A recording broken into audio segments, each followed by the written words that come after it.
Hey guys, Alex here. Welcome to the 2022 YouTube.com recap slash highlight slash studio tour slash hangout.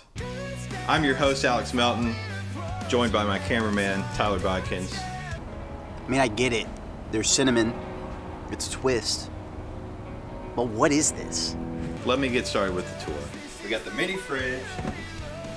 We try to keep it stocked with our favorite bubbly waters of any variety, really, of any brand name. Grapefruit LaCroix, Pamplemousse, if you will. Wouldn't be a video without cracking the old bubbly. So welcome to the studio. We'll take you in this way.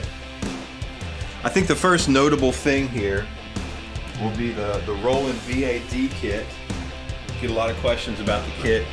It is fully electronic, pretty quiet. But yeah, it's got the shape of an acoustic kit. It's got these nice sparkly shells. So basically, everything's running into this V-Drum module that's very dusty. I used this entire kit as a MIDI controller. The one exception is I do take the hi-hat audio and I route it to an aux out on the Roland module, and I just send that right as an input on Pro Tools. I also have this little station I built with an extra monitor and a keyboard, and I can bring my wireless mouse over. And I can control Pro Tools right from here. I can just drag it over. And that way when I'm doing takes on the drums, I don't have to jump back and forth and unplug my ears and all that stuff. So yeah, while we're on this side of the room, I will bring your attention to the dead man's corner here. Not much going on. It's kind of used as storage most of the time. But when we have videos where we need to like pretend it's some sort of location, like for example a mega church or a DIY venue, we'll set up props and lights over here to kind of like make this side of the room whatever it needs to be for any given scenario. We'll take you to the way more interesting side of the room now.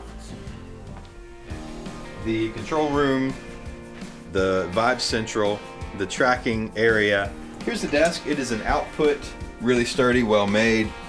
It's got these nice cool angles on the legs, the ledge up here for your monitors, and then all these lovely nice equipment racks, most of which are filled with spacers at the moment, except for the middle, which actually does have something in it. This is our Line 6 Helix.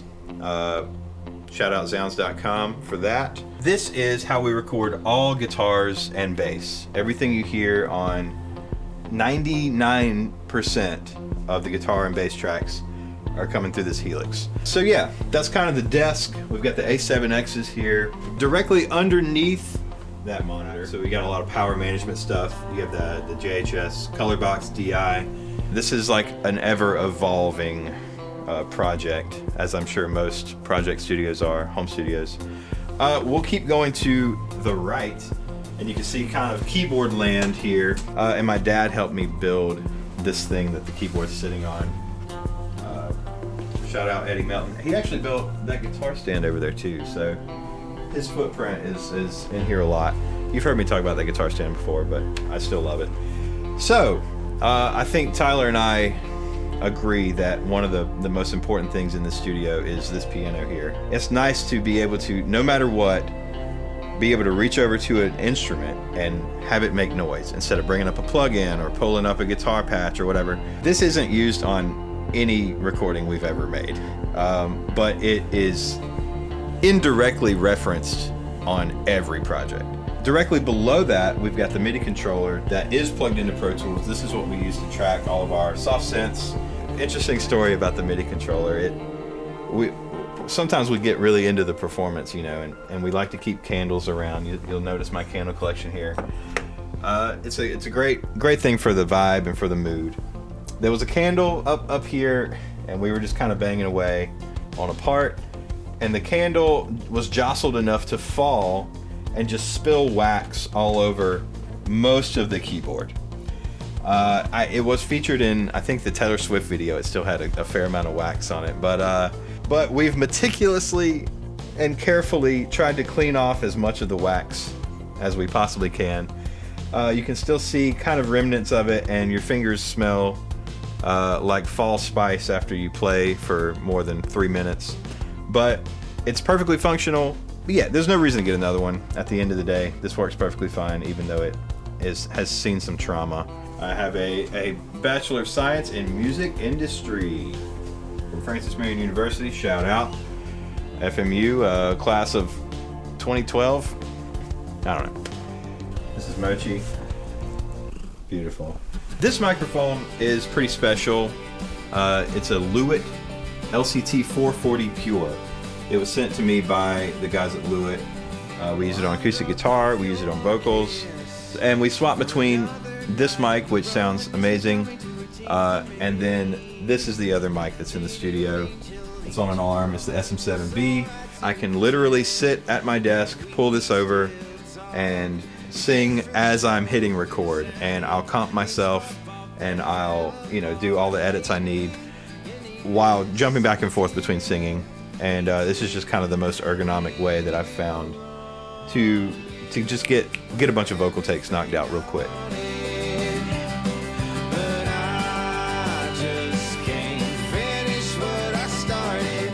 Coasters galore. You gotta have the coasters for your random beverages, because we are powered by beverages here. Where's my LaCroix, by the way? So yeah, I think we can wrap up this portion of the video by doing a little guitar tour for you. I'm gonna go chronological on your ass. We're gonna go from the first guitar to the most recent. So the first electric guitar I ever had was purchased by my father, Eddie Melton. He was like, my son is getting into playing electric guitar. This seems like a great one for him to have. And it was like super cheap, maybe like 150 bucks. It's got a nice full sound. It looks fantastic. The vibes are great on that. So I still use it occasionally. The next guitar, right when I graduated from college, I was trying to get into music and YouTube, and I was like, I need a legitimate guitar. I need a legit, American Telecaster.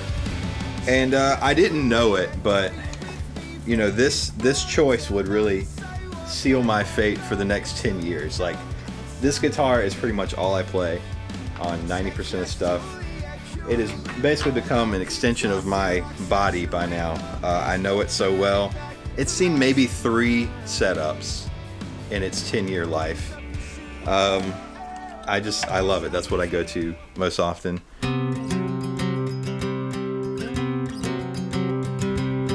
I had this old beater of an acoustic guitar that was like, I had to tune it for every different chord shape.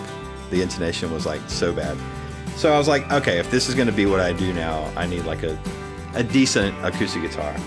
So I went to my local music store and I got this Taylor Academy 12 is what it is. I liked that it was like kind of a small body. It just sounded really nice when I A-beat it against a couple other models.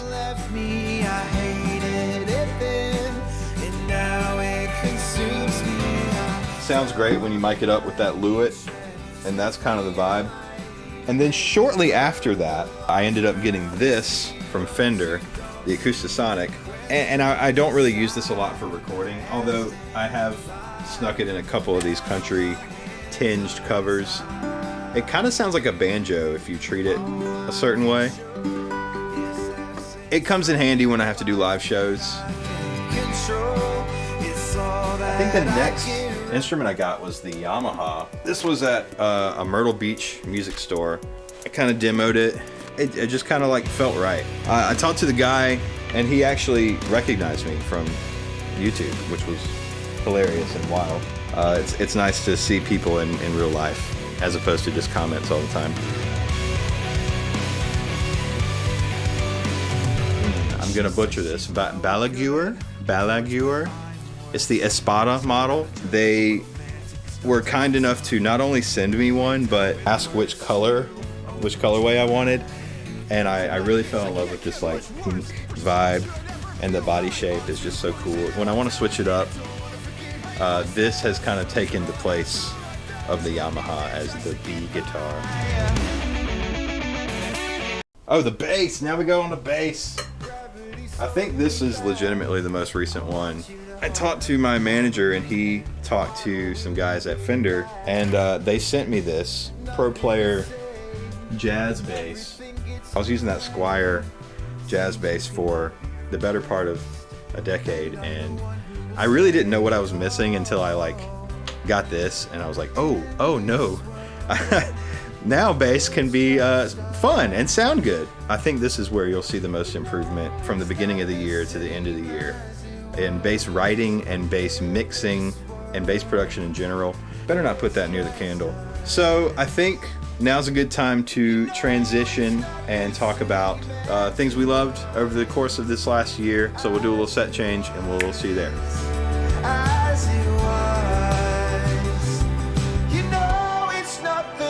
Okay, so the way this is going to work is I picked 5 highlight moments of the year, and I asked Tyler to do the same, to pick 5. Let's go ahead and jump right into it. My first pick is going to be Tennessee Whiskey. The opportunity for singing on that one, trying to kind of play off of Chris Stapleton's really infamous like vocal runs in that chorus, was really fun. A really fun challenge for me to try to like figure all that out.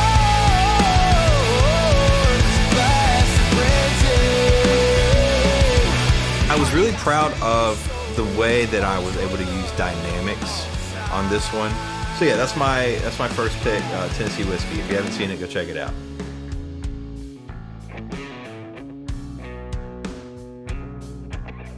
My first pick is gonna be Ain't It Fun? Ain't it fun?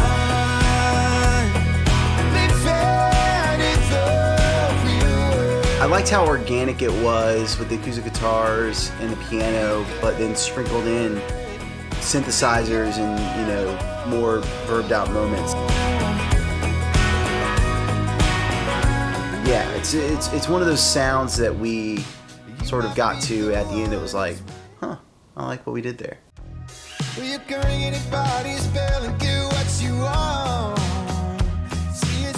My second video is going to be the MMMBop cover, the Hanson cover.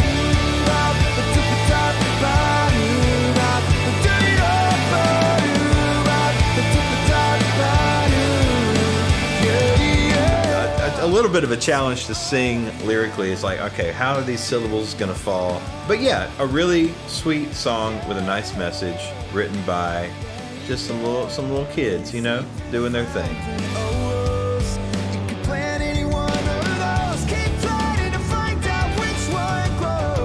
Next up, I'm going with Only One. Yellow Card, Goes Worship.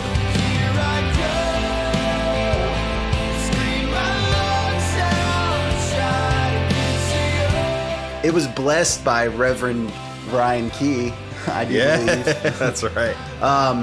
It was fun. It was kind of tough because at first we were going to go country and got pretty far and it just wasn't really vibing. And then just out of nowhere, Alex was like, let's make it worship, which was fun to like lean into those tropes and give it the old CCM sound.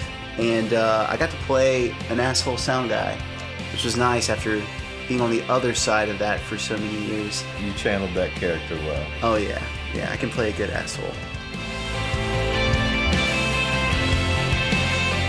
So my third pick is kind of a special pick.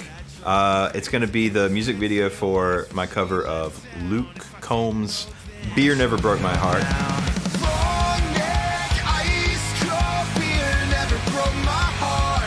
Which is available for purchase and pre-order now on vinyl. Check that out. Co-arranged with me by Tom Denny.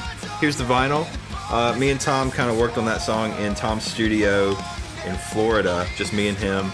Lots of cool moments there, some kind of easy core vibes. And the video itself, Pure Noise got a bunch of people out to this like field outside of Nashville, and we were able to just kind of have a party and drink some beer, and it turned into a really fun and wonderful music video that you can find on the channel if you haven't seen it. Beer Never Broke My Heart, just type that in, Alex Melton. Yeah, just a nice little way to remember my trip to Nashville. It was really nice.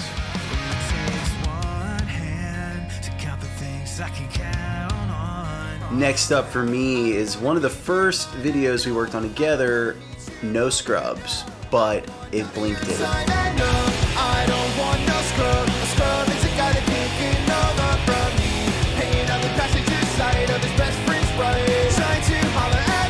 It's really fun to pretend to be Blink-182 for a few days. I've spent so many years listening to Blink and sort of like thinking about what makes Blink Blink, as has Alex obviously.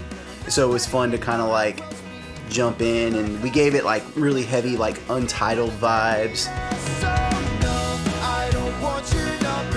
I really liked hearing TLC but Blink. It was kind of a wild idea that Alex had, but yeah, it was really fun to make it happen. I think my fourth pick is going to be if Blink-182 wrote Smash Mouth's All Star.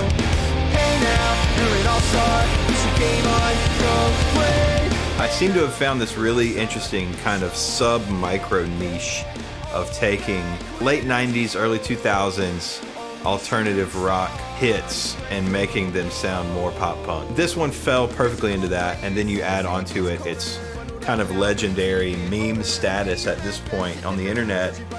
The drums specifically on that one were really fun. I remember sometimes they come easy, sometimes you gotta kind of dig. I feel like that one came easy. Cheers to number 4 for being easy.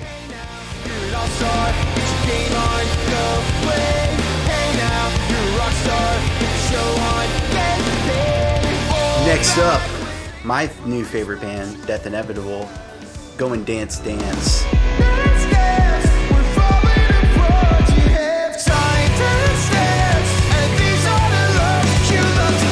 I mean, I've always liked the song a lot, and getting to do some of these heavier breakdowns and programmed electronic moments sprinkled in, and kind of being a little tropey but not like super on the nose. Favorite part's gotta just be Alright Cootie Hut, which Cootie Hut is like a legendary local venue in our area, and so it's just kind of a nice little nod to that, but really just a nod to being in a band, playing shows like it's the most important thing in the world when there might only be 20 to 30 people there. This is your last chance. So, last pick has got to be Downfall of Us All by A Day to Remember, but country. You won't find me in the same spot, believe me, I could never stop. My life's turned upside down. You know, I put it out and it did pretty well, and then very recently, the band themselves let me know that A, they saw my cover, B, they liked my cover, C, they wanted to play my version of their song on their acoustic tour, and D, they want me to come play it with them on one of the dates. And E, I did that, and it was amazing, and I'm gonna have a video about that whole experience very soon. But honestly, I would be lying if I said I wasn't nervous at all. It's a fair amount of seats out there. This song is a cover of our original song. my last pick is Everlong. If everything could ever feel this real forever, if anything could ever be this good, I really liked, putting it at halftime, not only just the feel, but, just because of the way the measures lie and sort of an odd nature, it just gave it almost like a weird meter kind of feel. The bass is a bit meandering to where you don't always feel like you're getting the root. Some of my favorite riffs that Alex has played is in this song. And just the, especially that last chorus, what Alex was able to do with the vocals there. The outro, just letting it hang on that one chord for 30 seconds and just get more and more off the tracks. Yeah. A very emo move, I feel, and probably to this day, like my favorite cover that Alex has done. the only thing I'll ever ask of you, you gotta promise not to stop when I say it. And she sang. Number one, baby. That's it. All right. So I think we're gonna end this video by talking about what you can expect going forward in the new year. I will be taking over the channel. Everything will be my fucking covers. I'm playing everything. Alex is doing jack shit. Fuck you Alex doing? is doing nothing. Hold on. I need some extra shit.